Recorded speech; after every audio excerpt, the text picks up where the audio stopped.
The phone rang at 3:17 a.m., jolting me from sleep. I fumbled for it in the darkness, my heart already racing. Nothing good ever came from calls at this hour. If this kind of story speaks to your heart, please support us by subscribing. Drop a hi in the comments and let us know where you're watching from. Now let's continue today's story. Zara. My mother's voice was thick with tears. It's Daryl. His kidneys, they're failing. The room spun.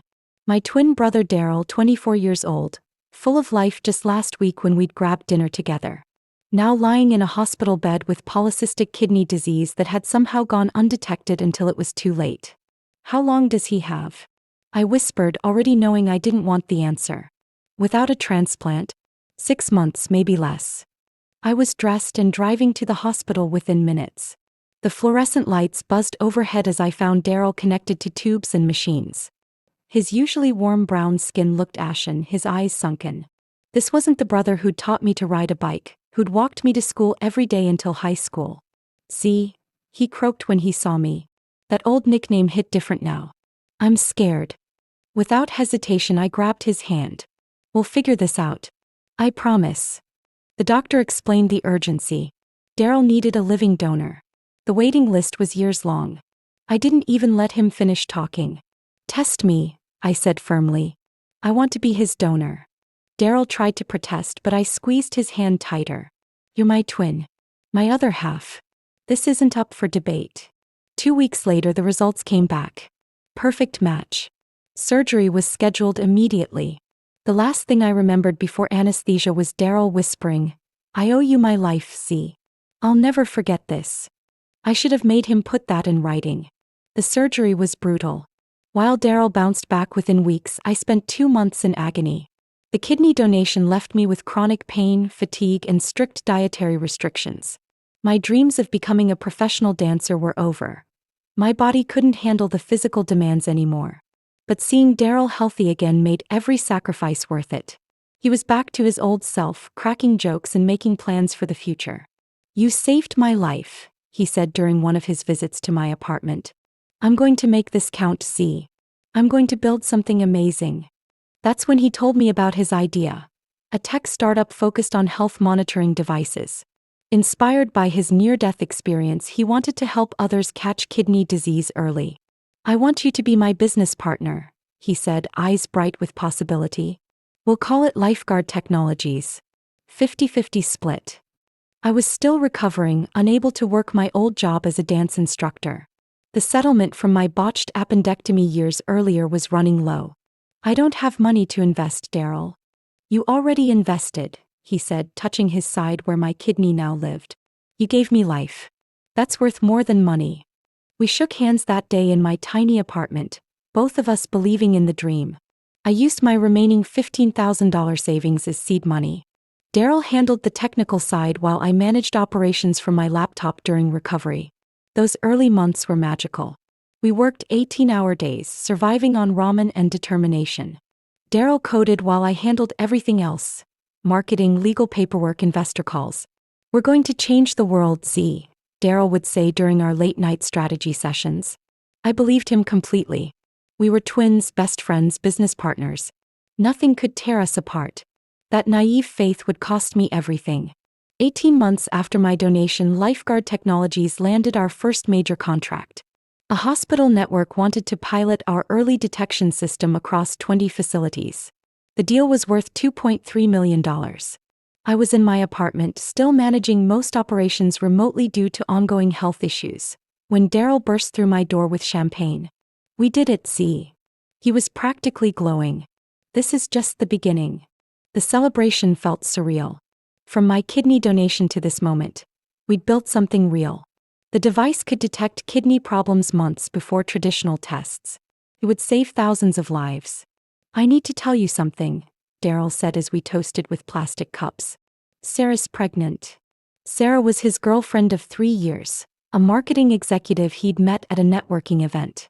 I liked her well enough, though she'd always seemed focused on Daryl's potential more than Daryl himself. That's wonderful news, I said, meaning it. You're going to be a great father. Over the following months, everything accelerated. More contracts poured in. We hired employees. Daryl and Sarah got married in a small ceremony where I served as best woman, still walking with a slight limp from surgery complications. Thank you for making this possible, Daryl whispered during our dance at the reception. None of this would exist without your sacrifice. Sarah smiled politely when he said this, but I caught something in her eyes. A flicker of irritation, maybe resentment. The business kept growing exponentially. By year 3, we were valued at $45 million. Daryl handled public relations while I managed the operational backbone that made everything function. But success changed him. The grateful brother who'd held my hand in the hospital became someone I barely recognized. Someone who forgot where he came from. And Sarah? She had plans of her own. The change started subtly. Daryl began scheduling meetings without including me. Important decisions got made while I was dealing with kidney-related doctor appointments. When I questioned him, he'd say, "Don't worry about it, Z. I've got everything handled." Sarah was increasingly involved in business decisions, despite having no official role in the company. She'd sit in on strategy meetings, offering opinions on everything from product development to financial planning. Maybe we should formalize Sarah's position, I suggested during one of our weekly check-ins. If she's going to be this involved. Daryl shifted uncomfortably. She's just helping out. You know how much the pregnancy is taking out of her. But Sarah didn't look tired during those long business dinners I wasn't invited to. She looked energized, ambitious, calculating. Our 50-50 partnership began feeling more like 70-30 with me on the losing end. When I brought up concerns about being excluded from major decisions, Daryl would remind me of my health limitations. You can't travel like you used to, Z.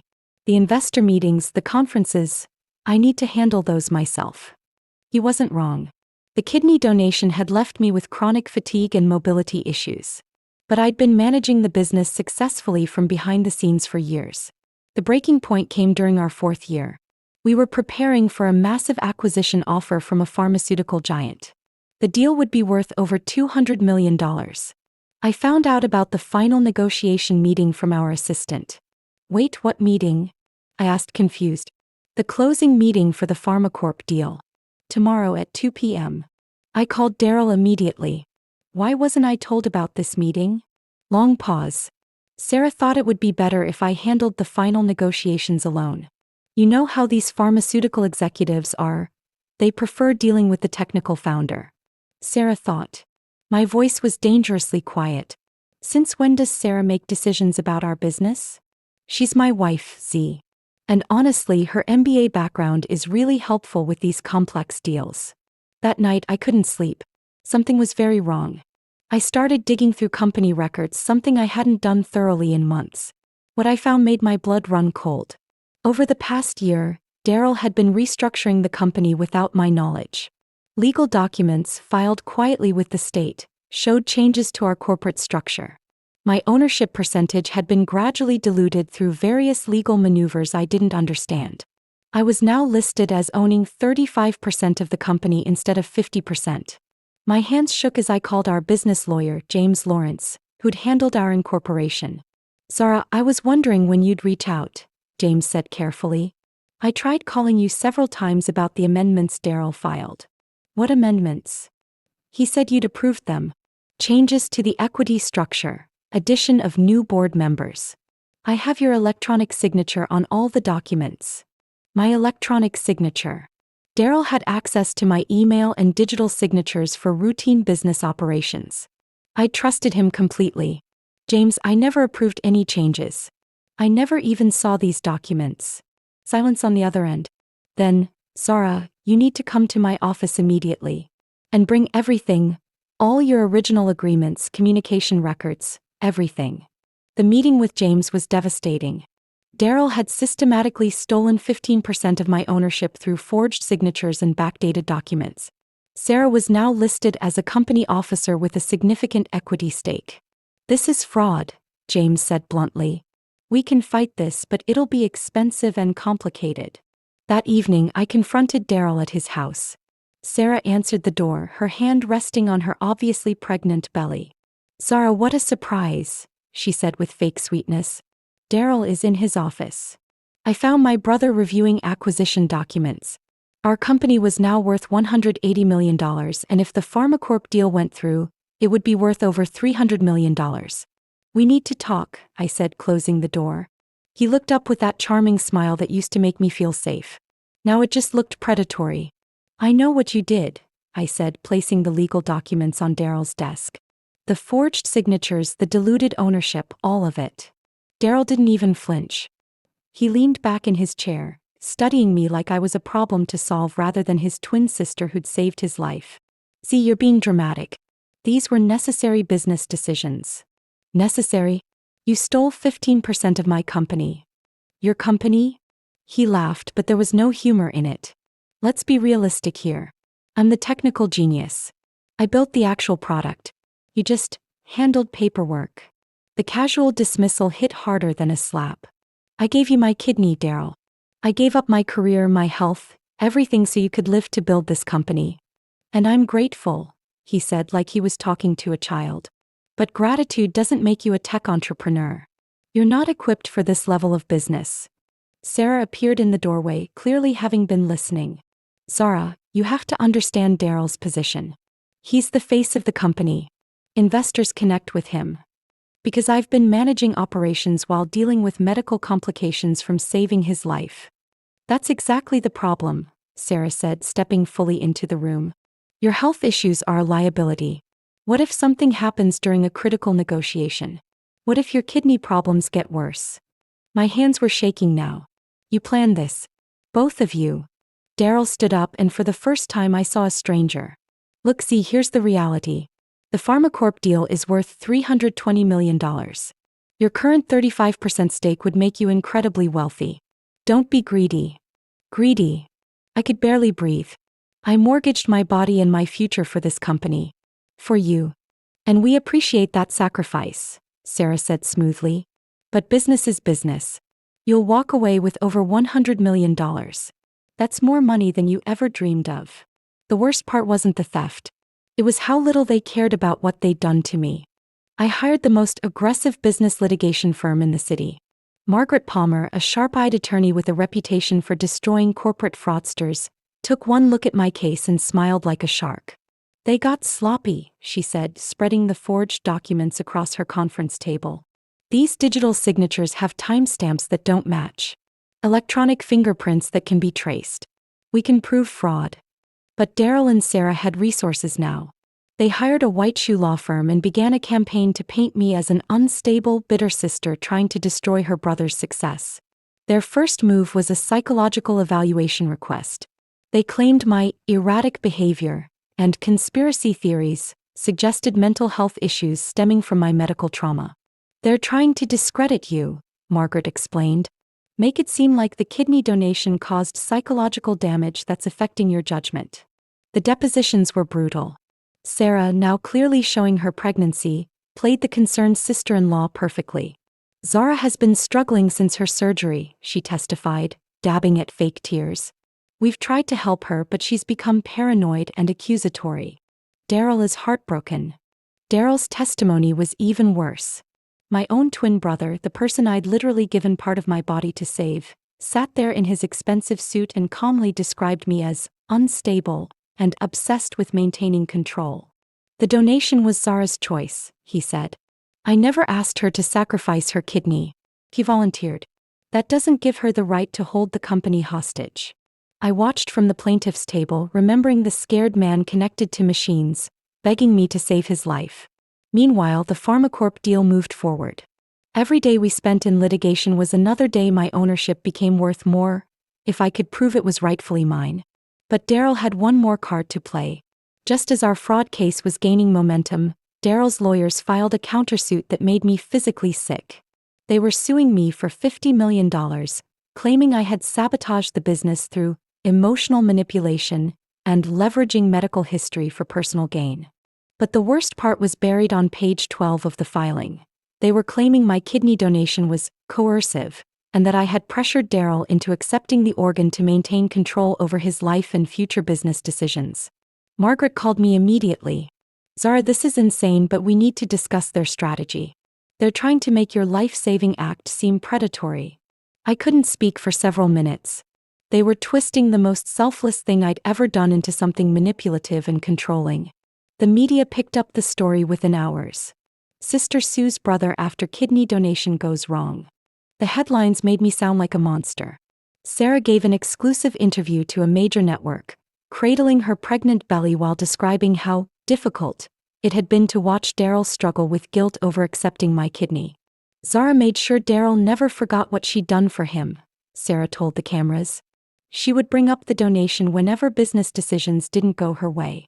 It was emotional blackmail. Daryl appeared beside her, looking pained but resolute. I'll always be grateful for my sister's sacrifice. But I can't let that gratitude be weaponized against my family and our employees. My phone exploded with calls from reporters wanting my side of the story. Former business associates distanced themselves. Even some family members began questioning whether I was being unreasonable. The cruelest part was watching Daryl transform my act of love into something ugly and calculating. Every time I'd mentioned the sacrifice, I'd meant it as a reminder of our bond, our shared journey. He'd turned it into evidence of manipulation. But Margaret had been building our case methodically. And she'd found something explosive. We found the insurance policy, Margaret announced during our strategy meeting, sliding a thick document across the table. I stared at the papers, not understanding. What insurance policy? The one Daryl took out on you 3 months before the kidney surgery. Life insurance, disability insurance, and a special policy covering organ donation complications. Total value, $15 million. My blood turned to ice. He knew he was going to need a kidney before the doctors told us. Margaret nodded grimly. The policies were purchased the same week he got his first abnormal blood work. He never told you about the early warning signs. He let you believe this was a sudden medical emergency. The room spun. Daryl had known for months that his kidneys were failing. He'd had time to explore other options, to get on donor lists, to prepare properly. Instead, he'd manipulated me into an emergency donation while positioning himself to profit from my potential disability or death. There's more, Margaret continued. We found emails between Daryl and Sarah from before the surgery. They discussed how your donation would create leverage for future business decisions. Sarah specifically wrote about how grateful siblings make compliant business partners. She handed me printed emails. Sarah's words, sent while I was preparing for surgery: once she saves his life, she'll never be able to say no to anything Daryl wants. She'll feel too guilty. It's perfect positioning for when we start the company. I ran to the bathroom and threw up. They hadn't just stolen my business. They'd orchestrated my kidney donation as part of a long-term manipulation strategy. Sarah had seen my love for my brother as a weakness to exploit. We're going public with this, Margaret said when I returned. The fraud case just became a criminal matter. But first I needed to confront Daryl one more time. Because there was something I hadn't told anyone yet. Something that would change everything. I requested a private meeting with Daryl at our old coffee shop, the place where we'd planned lifeguard technologies during my recovery. He showed up looking confident, probably expecting me to offer some kind of settlement. "See, I'm glad you called," he said, sliding into the booth across from me. "We can work this out. Families shouldn't destroy each other over business." I placed a small recording device on the table between us. His face changed instantly. "I've been recording our conversations for months, Daryl. Ever since I started suspecting something was wrong." His lawyer had probably told him to never speak to me without representation, but his arrogance overruled caution. "That's illegal," he said, reaching for the device. I pulled it back. "Actually, it's not. Single-party consent in this state. I can record any conversation I'm part of." "What do you want, Zara?" "I want you to tell me the truth. When did you first know your kidneys were failing?" He was quiet for a long moment, calculating. "The doctor said." "I know about the insurance policies, Daryl. I know about the emails with Sarah. I know you planned this entire thing." His facade finally cracked. The mask of the grateful brother fell away, revealing something cold and calculating underneath. "You want the truth?" He leaned forward. "Fine. I knew for 6 months before I told anyone. I got on donor lists, explored every option. But you were the perfect match, and more importantly, the perfect mark." "Mark. Come on, Z. You were going nowhere. Failed dancer living in a studio apartment, no real career prospects. I gave your life meaning. I gave you purpose. The recording device captured every cruel word. You saved my life and I made you rich. We both got what we needed. I needed my brother to love me, I whispered. Not use me. Love. He actually laughed. You think love built a $300 million company? Love is weakness, see. Sarah taught me that. I stopped the recording and stood up. You're right about one thing, Daryl. Love is what I brought to this partnership. And it was wasted on you. As I walked away, he called after me, you'll never win. I have the best lawyers money can buy. I turned back with a smile he'd never seen before. Actually, Daryl, you don't have $300 million yet. The PharmaCorp deal hasn't closed. His confidence faltered. What does that mean? It means you should have read the acquisition contract more carefully. The one that requires unanimous board approval for deals over $200 million. His face went white. You wouldn't. Watch me. The PharmaCorp acquisition meeting was scheduled for the next morning. I showed up in my best suit, walking slowly but purposefully into the conference room where Daryl, Sarah, and a dozen executives waited. Zara, Daryl said carefully. We weren't expecting you. I'm still a board member and shareholder, I replied, taking my seat. This deal requires my signature. The PharmaCorp team looked confused as tension filled the room. Their lead negotiator, a sharp woman named Diana Walsh, glanced between Daryl and me. Is there a problem with the ownership structure? Diana asked. Our due diligence showed some irregularities. Daryl forced a smile. Just family business. Nothing that affects the deal. I pulled out a folder and placed it on the table. Actually, it affects everything.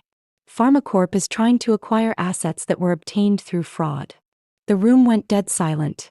The FBI's corporate fraud division is currently investigating systematic identity theft and document forgery, I continued, my voice steady despite my racing heart. Any acquisition of disputed assets could make PharmaCorp an accessory to federal crimes. Diana's face turned pale. She whispered something to her team, then addressed the room. We need to postpone this acquisition pending legal resolution. Daryl stood up abruptly.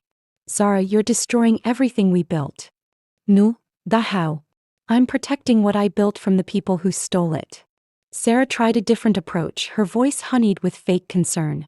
Zara, think about what you're doing. This affects our unborn child's future. Your nephew or niece. Then you should have thought about that before you decided to commit fraud, I replied. Children deserve parents with integrity. As the PharmaCorp team filed out, Diana approached me quietly. If the legal issues get resolved in your favor, call me. We'd be interested in discussing a deal with the rightful owners. Daryl and Sarah sat in stunned silence as the room emptied. You just cost us $300 million, Daryl said finally. No, I replied, standing to leave. You cost us $300 million the day you decided to betray your sister. The FBI investigation moved quickly once they had the insurance policies, forged documents, and my recordings. Federal prosecutors filed charges of wire fraud, identity theft, and racketeering against both Daryl and Sarah. The media narrative flipped overnight. I went from greedy sister to whistleblower hero. The story of how I donated my kidney only to have my brother steal my company became national news. Daryl's expensive lawyers couldn't overcome the mountain of evidence. Faced with decades in federal prison, he agreed to a plea deal that included full restitution of my stolen equity and complete control of Lifeguard Technologies. Sarah's pregnancy complicated her sentencing, but she pled guilty to conspiracy charges. Their marriage crumbled under the pressure of legal fees and public scrutiny. The most satisfying moment came during Daryl's final court appearance. As the judge read his sentence, 5 years in federal prison plus restitution, he looked across the courtroom at me with something that might have been remorse. I'm sorry, Z, he mouthed silently. Too little too late. With my ownership restored, I restructured Lifeguard Technologies from the ground up. The PharmaCorp deal was back on the table, but now I was negotiating from a position of strength. Diana Walsh and I met in the same conference room where I'd blown up their original acquisition. You impressed our board, she said. Anyone willing to sacrifice $300 million for principal is someone we want to work with. The final deal was worth $420 million, with me retaining a minority stake in the merged company. At 31 years old, with chronic health issues and a limp from kidney donation complications, I was worth over $300 million. But the money wasn't the victory. The victory was proving that integrity matters more than profit, that family bonds shouldn't be weapons, and that sometimes the right thing to do is the hardest thing to do. 1 year later, I stood in the lobby of the Darrell Thompson Kidney Health Center, named not to honor my brother, but to remind the world that kidney disease affects real people with real families. The center, funded entirely by my settlement money, provides free early detection screening and supports living donors. Every patient who walks through these doors gets the care Darrell received, but they also get the truth he never gave me. Sarah divorced Darrell while he was in prison and moved across the country with their daughter. I sent a trust fund for my niece. She shouldn't suffer for her parents' crimes. Maybe someday I'll tell her about the aunt who saved her father's life, only to have him try to destroy hers. Darrell gets out in 3 years. I don't know if I'll ever forgive him, but I've stopped letting his betrayal define my future. Dr. Patricia Williams, the center's director, joined me as we watched families in the waiting room, some facing the same terror I'd felt that night at 3:17 a.m.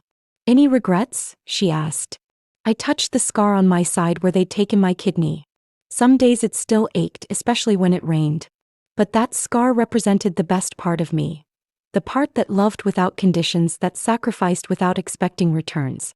"No regrets about the donation," I said. "That was love. Everything that came after was business." My phone buzzed with a text from Diana Walsh. "The new kidney detection algorithm is saving lives already. Your brother may have built the original technology, but you're building the legacy." That evening, I sat in my new apartment, nothing fancy despite my wealth, and recorded a video for my YouTube channel. Thousands of people had reached out, sharing their own stories of family betrayal, medical trauma, and corporate fraud. "The hardest lesson I learned," I told the camera, "is that some people will take your greatest acts of love and use them as weapons against you. But that doesn't mean you stop loving. It means you love more carefully." I thought about Darrell sometimes, probably sitting in his prison cell, maybe finally understanding what he'd thrown away. But mostly I thought about the future. The lives we'd save, the families we'd keep together, the siblings who'd never have to choose between love and survival. My kidney had saved Darrell's life. Losing him had saved mine. And that was worth more than any fortune. My friends are split on this. Half say I'm a hero, half say I was petty. What's the verdict from you guys? Did I handle this like an adult or not?